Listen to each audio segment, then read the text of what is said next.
Hello, everyone, and welcome back to the Joy-Filled Universe podcast. I am your host, Lisa Ryan, who is frantically packing her bags for her upcoming Irish holiday. And as I was doing this, it dawned on me, I was like, oh my gosh, I'm going to be in Ireland when it's time for this episode to drop. So you best believe I grabbed my headset and microphone, and here I am recording an episode. Now, it is going to be a short episode, but it's still going to be fun. So bear with me and let's dive in, because today we are going to talk about one of the most popular manifestation topics, which happens to be money. And whenever people begin exploring personal development and mindset and manifestation, there are two topics that almost always rise to the top of the list, and that happens to be relationships and money. And pulling the thread on an idea from last week's pod, I thought that today would be fun to share 5 of my favorite books about money and manifesting abundance into our lives. Now, because I am super short on time, this isn't going to be like a book review. It's more so me highlighting some of the things that I love most about these little gems and sharing some resources that have had the greatest influence on the way I think about wealth and prosperity, abundance, and manifesting so many wonderful things into my life. And I want to note that these books may be focused on money, but much of what is written in them can be applied to almost anything, which happens to be another reason why I just love them so much. Okay, so let's dive in, and we're going to start with my number one book, which happens to be Think and Grow Rich by Napoleon Hill. And this book was published in 1937, which was a result of years of research by Napoleon Hill. He interviewed and studied some of the most successful people of his time and looked for common threads that connected all of them as it relates to their successful, abundant lives. And since this book was published in 1937, I believe that Hill started all of his research for the book back in around 1908. And according to him, he interviewed people like Henry Ford, Charles Schwab, Thomas Edison, and one of the super greats from the Industrial Revolution here in the United States of America, and that happened to be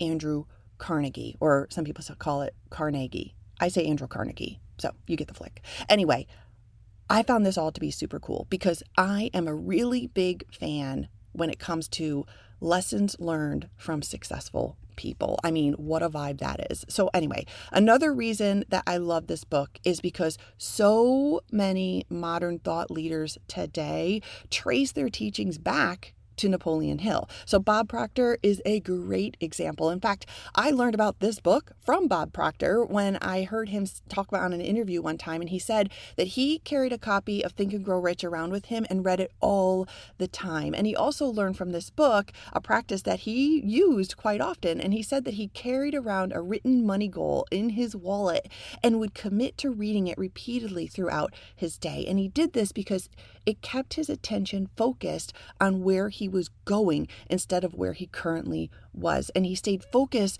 on what it was that he did want, not what he didn't want, which is actually one of the biggest lessons captured in this book, getting clear and staying focused on what it is that we do want. And Napoleon Hill also highlights in his book that using definite purpose, imagination, and faith to bring our desired outcomes into our reality are really super important. So Think and Grow Rich is really an oldie but a goodie. And I do really appreciate this book, and I don't have a copy of the 1937 version, but I do happen to have a copy of a version that was published in 1945. And it was a Christmas gift from my parents. And like Bob Proctor, I read portions of this book quite often.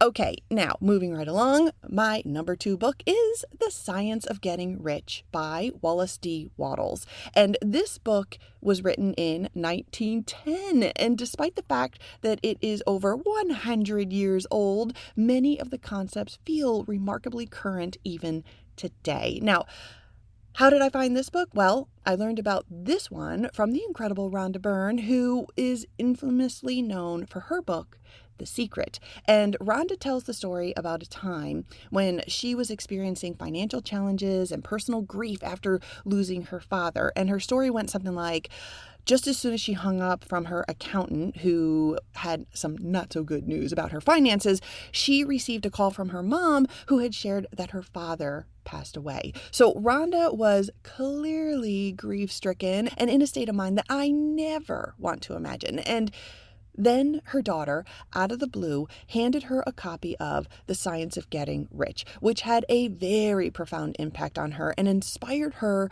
to move forward with her belief in bringing the secret to the world. And look at the empire that she has built for herself today. And oh my gosh, the impact that she has also had on the whole world for that matter.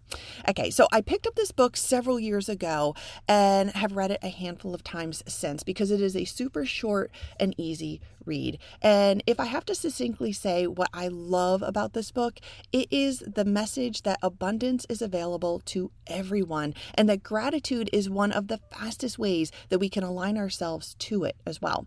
I also want to add that what Mr. Waddles addressed here is that competition and comparison, which typically result in jealousy and envy, and sometimes anxiety and depression too, I'm just going to say. Well, Waddles largely messages that these two things we don't need to bother ourselves with because the universe is abundant and there is plenty of whatever we desire that is out there for us. And I'm just going to say, for anyone else for that matter, the universe is abundant. There is plenty for everyone. And that message alone always brings me a level of peace. So yeah, if you want a quick and easy yet impactful book to read, this one is definitely a good one.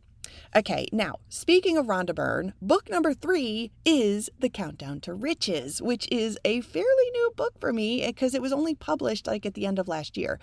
And this book is super fun because it includes 21 days of wealth attracting habits that we can apply when we want to bring riches into our lives. And because this is a daily book, guess what? You finish it in about 21 days.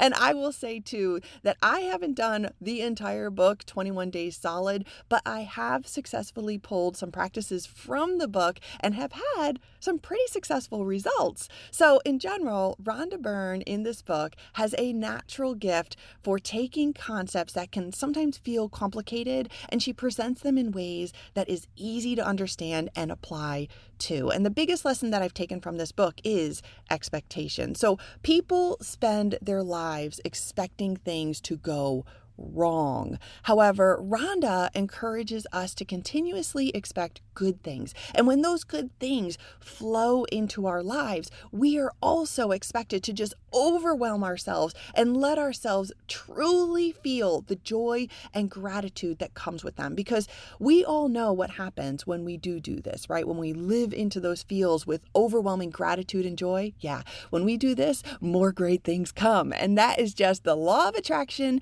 in action. So if you want a fun way to manifest riches and you are committed to like a 21-day thing, then grab this book. Or if you want some easy tricks just to apply even on the daily, again, grab this book. It's exciting. It certainly raises your vibe, and it's a super book to have on the shelf to reference whenever you need it.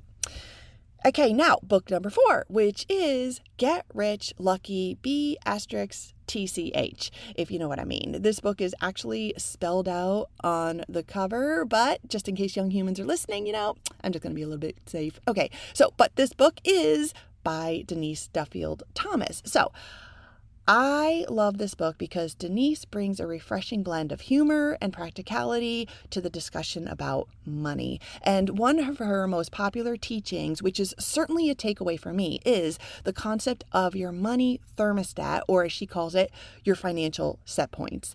And the idea here is that many of us have an unconscious level of wealth that feels normal and familiar to us. And whenever we move beyond this point, we can unconsciously pull ourselves back because the new level feels unfamiliar, which is then like an unsafe feeling for us, and our nervous system just starts to fire up because it never loves operating within the unknown because that's not safe. And so this book helped me to understand that abundance is often less about finding the perfect strategy, or as we have learned, messing with the hows, and more about expanding what we believe is possible and being open to allowing the opportunities and circumstances and events that align to our expansion and come into our incredible lives. And even if it feels scary, being open and knowing that everything is always working out for our highest good is really, really important. Again, a great read and also super helpful and impactful, most especially if you are growing like a new business or even just wanting to put a significant growth spurt into your bank account. I really love this book. I should probably read it again, and maybe I'm just going to actually throw it into my carry-on. So I'm going to put this one aside. Okay, now book number 5, which is Rich as F***CK, and the book cover actually uses the asterisk here, and it happens to be by Amanda Frances. Now, Amanda Frances is unique, and I'm going to say she may not be for everyone because she is super confident, not arrogant, but super confident. And I thought to myself, I think that might be her superpower when it comes to drawing in money. So with that being said, this book takes a pretty bold approach to abundance and wealth consciousness. And what I appreciate most about Amanda's message is that she talks a lot about worthiness, because in many instances, and as I have recently experienced myself, money challenges aren't always about money. They can quite often be more about whether we believe we deserve abundance, whether we feel comfortable receiving, whether we can move into the mindset that having lots of abundance in our lives feels